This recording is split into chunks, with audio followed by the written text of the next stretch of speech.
नमस्कार दोस्तों, स्वागत है आपका स्लीपी क्लासेस में। मेंस डे में आज हम डिस्कस करने वाले हैं इकोनॉमी की एक ऐसी थीम जिसको अगर आप प्रिपेयर कर लेते हैं पहले से तो बहुत हाई चांसेस हैं कि आप उससे जुड़े क्वेश्चन को सॉल्व कर पाएंगे, आंसर दे पाएंगे।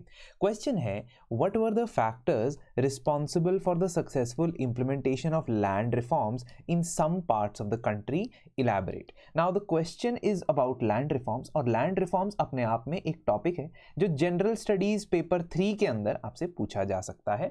अगर आप प्रीवियस ईयर क्वेश्चंस को एनालाइज करेंगे तो आप ये पाएंगे कि one of the most repeated themes है।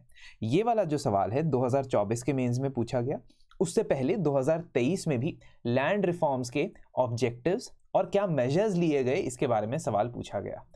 फिर 2021 पे जाओगे तो वहां बताया गया कि पॉजिटिव इंपैक्ट्स क्या रहे लैंड रिफॉर्म्स के फार्मर्स के ऊपर। फिर अगर 2016 पे जाओगे तो वहां पे भी लैंड रिफॉर्म का क्या योगदान रहा एग्रीकल्चर डेवलपमेंट में, इस पे सवाल है। और पीछे जाओगे और सवाल मिलते जाएंगे यहाँ पे। So what I need you to understand is कि previous year question 3 pillars of preparation, mains की प्रिपरेशन का एक हिस्सा है। जिन 3 पिलर्स की हम बात करते हैं वो है नंबर 1 सिलेबस के topic, second is previous year questions and third is current updates. ठीक है, अगर आप इन तीनों की कवरेज करते हुए पढ़ाई कर रहे हो तो इसका मतलब आप सही डायरेक्शन पे हो, अगर नहीं तो फिर कुछ सुधार लाना होगा अपनी स्ट्रैटेजी में। अब इस क्वेश्चन को आंसर करने के लिए हम शुरुआत कर सकते हैं लैंड रिफॉर्म्स को डिफाइन करते हुए कि लैंड रिफॉर्म्स का उद्देश्य क्या था, ऑब्जेक्टिव क्या था। But we can also start with the statement of Swaminathan committee report which said that land reforms despite being one of the most flagship post independence measures consisting of multiple steps is still an unfinished agenda।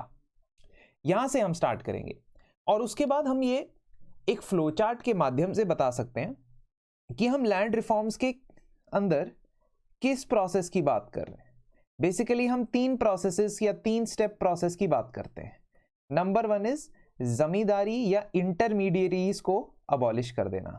British समय में बहुत सारे states के अंदर जमींदारी या इंटरमीडिएरीज British के behalf पे land owner बनके उनको टैक्स कलेक्ट करके दिया करते थे और अल्टीमेटली उनको इस जमीन को आगे रेंट पे देने से कोई रुकावट नहीं थी, जिसकी वजह से नंबर ऑफ इंटरमीडिएरीज बढ़ गए थे और जो एक्चुअल में खेती करता था उसके ऊपर बर्डन बढ़ गया था टैक्स का, जिसकी वजह से एग्रीकल्चर क्रिपल हो चुका था। तो अबॉलिशन ऑफ जमींदारी और इंटरमीडिएरीज वाज द फर्स्ट स्टेप। इसको खत्म करना था इस सिस्टम को जहां जहां पे ये लागू होता था। दूसरा था टेनेंसी रिफॉर्म्स। टेनेंसी रिफॉर्म्स का मतलब था कि अब जो लोग बहुत समय से एक जगह पे खेती कर रहे हैं 5 साल 10 साल से, उनको ये अपॉर्चुनिटी दी जाएगी कि वो उस पर्टिकुलर जगह को अपने नाम करवा लें। कुछ स्टेट्स में ये फ्री में करने की बात हुई, कुछ स्टेट्स में इसका पैसा लेने की बात हुई, है ना। और मैं बताऊंगा आपको कि अलग अलग स्टेट्स में जिस हिसाब से पॉलिसी बनाई थी उसके ऊपर ये डिपेंड करता था कि ये फेल होगा या पास होगा। तीसरा जो पर्पस था, अब आपने लैंड सीलिंग डिक्लेयर करनी थी और सरप्लस लैंड को रीडिस्ट्रीब्यूट करना था। तो इसका मतलब आपने क्या करना था, आपने हर एक स्टेट में लैंड सीलिंग लगा लेनी थी। एक व्यक्ति के नाम पे इतना अमाउंट ऑफ इतना एकर्स या इतना हेक्टेयर लैंड ही हो सकता है। और लैंड सीलिंग जो है वो लगाने के बाद जितना एक्सेस लैंड होगा वो आपको सरकार को सरेंडर करना पड़ेगा और उसके बाद सरकार ये सरेंडर करने के बाद इसे बांट देगी उन लोगों में जिनके पास जमीन नहीं है। This was the ideal scenario. But the one glaring fact of failure in this particular policy is that जितना लैंड सीलिंग डिक्लेयर किया गया उसका सिर्फ वो और सरप्लस डिक्लेयर किया गया और रीडिस्ट्रीब्यूट किया गया, it was only 2% of the total cultivable land in the country. पूरा कल्टिवेटेड एरिया निकाल लो देश का तो उसमें से मात्र 2% ही ऐसा था जो इस लैंड सीलिंग में आइडेंटिफाई किया गया और रीडिस्ट्रीब्यूशन तो इससे भी कम होगा। कहने का मतलब है कि लैंड रिफॉर्म्स के अंदर बहुत सारी तकनीकी खराबियां आई। अब जहां पे ये सक्सेसफुल हुए हैं वहां का क्वेश्चन है, जहां पे ये सक्सेसफुल हुए हैं वहां का क्वेश्चन है। इसका मतलब लैंड रिफॉर्म्स में रीजनल डिस्पैरिटी देखने को मिली। Jammu and Kashmir, Kerala, West Bengal, to some extent Tamil Nadu, यहां पे ये सक्सेसफुल रहे due to a combination of efforts और फैक्टर्स जो हम अगली स्लाइड में बताते हैं। और लेस सक्सेस रहे ये यूपी, बिहार, पंजाब, मध्य प्रदेश, हरियाणा में।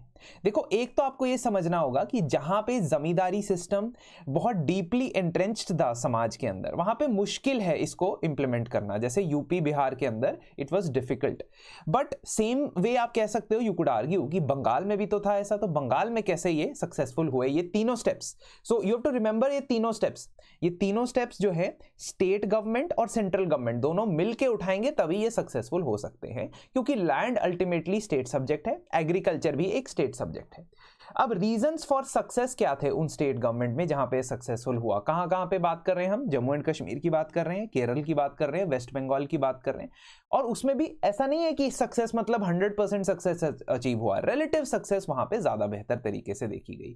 One of the reason was state governments की तरफ से पॉलिटिकल विल था, और उसका भी रीजन था ideological inclination of state government.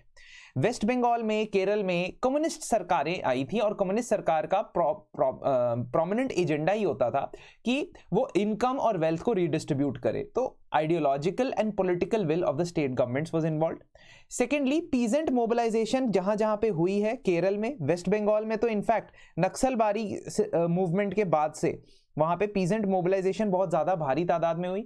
Even just freshly after before independence, मतलब जस्ट बिफोर इंडिपेंडेंस 1946 में आप तिभागा मूवमेंट के बारे में पढ़ते हो, तो वहां के जो पीजेंट्स है ज्यादा मोबिलाइज थे as a force, as a civil society force you can say, तो इसलिए वहां पे ज्यादा इंप्लीमेंट हुआ।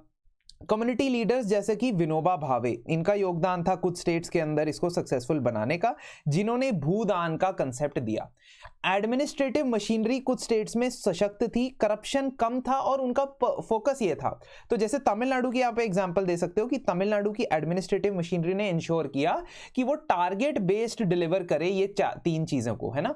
अबॉलिशन ऑफ जमींदारी ठीक है, बट बियॉन्ड दैट, है ना, we have to find the land records. आपको लैंड रिकॉर्ड्स ढूंढने हैं, लैंड रिकॉर्ड्स को फिर इंप्लीमेंट करना है, फिर देखना है किसका टाइटल ओनरशिप है, फिर उस टाइटल को शिफ्ट करना है। ये सब ब्यूरोक्रेसी पे डिपेंड करता है। कई जगह पे कानून की इन्फोर्समेंट बहुत अच्छी तरीके से हो सकी, इसमें केरल का एग्जांपल दे सकते हो। 2.8 यहां पे टेनेंसी रिफॉर्म्स, यानी कि सेकंड जो पिलर है लैंड रिफॉर्म्स का, उसकी मैं बात कर रहा हूं। 2.8 मिलियन टेनेंट्स को 14.5 लाख एकड़ मिल पाया।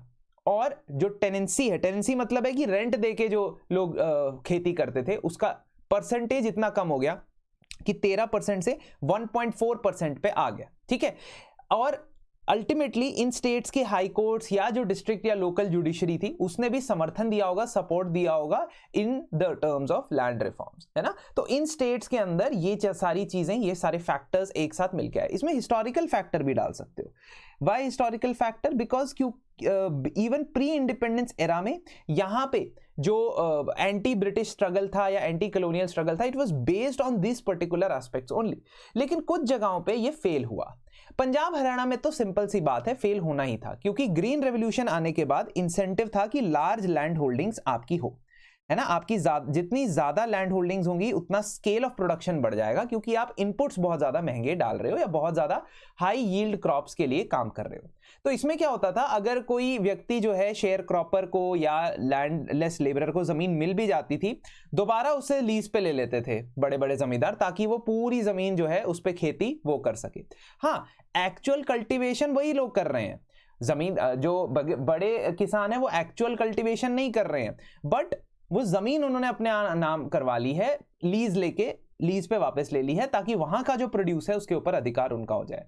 उड़ीसा के अंदर तो लैंड रिकॉर्ड्स की कमी देखी गई। शेयर क्रॉपर्स यानी कि वो ऐसे किसान जो किसी पर्टिकुलर पीस ऑफ लैंड पे क्रॉपिंग करते थे और उसका कुछ शेयर जो है वो जमींदार को दे देते थे, इनके लिए कोई सुविधाएं नहीं वहां पे प्रोवाइड की गई। ये बिना जमीन के थे, ये बिना जमीन के ही रहे। और फॉर्मल लैंड रिकॉर्ड्स की भी कमी देखी गई उड़ीसा में। महाराष्ट्र में क्या हुआ कि टेनेंसी रेगुलराइजेशन का मतलब है कि आप 10 साल से 5 साल से टेनेंट हो, आप कुछ एक पर्टिकुलर अमाउंट दे दो और ये जमीन आपकी हो जाएगी। ये अमाउंट इतना हाई सेट किया गया कि जो मिडिल फार्मर्स हैं या स्मॉल फार्मर्स है वो ये टेनेंसी रेगुलराइज कर ही नहीं पाए, है ना। लीगल लूप होल्स ढूंढ लिए गए, जैसे उत्तर प्रदेश, बिहार में पर्सनल कल्टीवेशन के अंडर कोई अगर कह देता है कि ये पर्टिकुलर जो जमीन है ये पर्सनल कल्टीवेशन के अंदर है, तो उसके ऊपर सीलिंग लिमिट नहीं लगती थी। पर्सनल कल्टीवेशन मतलब खुद की कंजम्पशन के लिए, मार्केट में बेचने के लिए नहीं मैं प्रोड्यूस कर रहा हूँ। तो ऐसा व्यक्ति जो था वो बच जाता था, क्योंकि वो ज़मीन को पर्सनल कल्टीवेशन में लिखवा देता था। इसमें करप्शन भी ऐड कर लो, क्योंकि ब्यूरोक्रेसी हैंड इन ग्लव होगी, करप्शन होगा तहसीलदार लेवल पे, पटवारी लेवल पे, है ना। तो आप आराम से जो है ज़मीन किसी और के नाम पे करवा सकते हो, बेनामी प्रॉपर्टीज कर सकते हो। तो ये सारे फैक्टर्स थे जिसकी वजह से इन एरियाज में नहीं चला है। लास्टली इस पर्टिकुलर में आप एक माइक्रो डायग्राम बना के वे फॉरवर्ड बताओगे। माइक्रो डायग्राम क्यों बोल रहा हूं, क्योंकि 150 शब्द है, already you have spent a lot of time in discussing about the specifics of the state. तो आप माइक्रो डायग्राम बना के बताओगे कि आगे फ्यूचर में क्या क्या होना चाहिए। नेशनल लैंड यूज और टाइटलिंग पॉलिसी बनानी चाहिए, जैसे अशोक दलवाई कमेटी ने कहा था। लैंड पूलिंग को इंसेंटिवाइज करना चाहिए, स्वमित्व स्कीम को बेहतर तरीके से इंप्लीमेंट करना चाहिए, क्योंकि उसका पर्पस ही यही है कि अनआइडेंटिफाइड एरियाज को जो है उनको लैंड टाइटल प्रोवाइड कर दिया जाए, उन लोगों को जो वहां पे काफी समय से खेती करते आए हैं।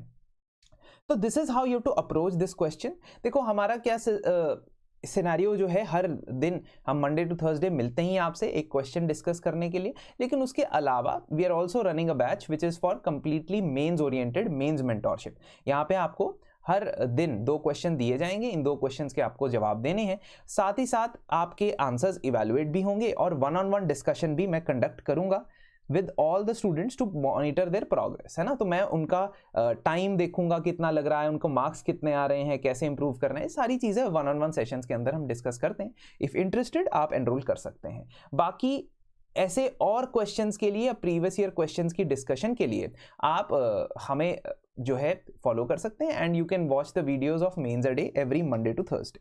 ठीक है, तो धन्यवाद और आपसे जल्द मिलते हैं।